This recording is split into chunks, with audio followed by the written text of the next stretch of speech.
ಓಂ ಶ್ರೀ ರವಿ ರಾಮೇಶ್ವರಾಯ ನಮಃ.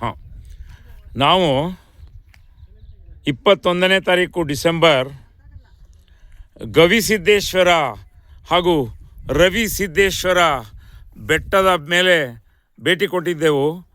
ಇಲ್ಲಿ ಸಾರ್ವಜನಿಕರಿಗೆ ತಿಳಿಸುವುದೇನೆಂದರೆ, ಅಗರಬತ್ತಿ ಪ್ಯಾಕೆಟು, ಪ್ಲಾಸ್ಟಿಕ್ ಹಾಗೂ ಕರ್ಪೂರದ ಡಬ್ಬಗಳು ಇಲ್ಲೆಲ್ಲ ಹಾಕಿ ಇರುವ ಪ್ರಕೃತಿಯನ್ನೆಲ್ಲ ಹಾಳಾಗುತ್ತಿದೆ.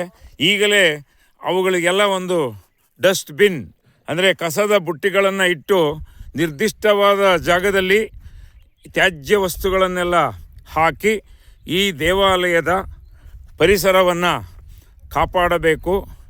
ನಮಗೆ ಅರಣ್ಯ ಬೇಕು. ಆದ್ದರಿಂದ ಇಲ್ಲಿರುವ ಪ್ಲಾಸ್ಟಿಕ್ಗಳು, ತ್ಯಾಜ್ಯ ವಸ್ತುಗಳನ್ನೆಲ್ಲ ಸಿಕ್ಕ ಕಡೆ ಬಿಸಾಡಬಾರದು.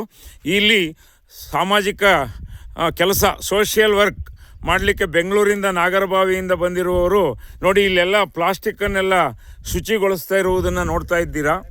ಆದ್ದರಿಂದ ದಯಮಾಡಿ ಸಾರ್ವಜನಿಕರು ಹಾಗೂ ಅರ್ಚಕರು ಈ ಪರಿಸರವನ್ನು ಪ್ಲಾಸ್ಟಿಕ್ ಮುಕ್ತಗೊಳಿಸಿ ಚೆನ್ನಾಗಿ ಕಾಪಾಡಬೇಕು ಎಂದು ನಾನು ರವಿರಾಮೇಶ್ವರ ದೇವಸ್ಥಾನದ ಭಾಸ್ಕರ್ ತಿಳಿಸುತ್ತಿದ್ದೇನೆ.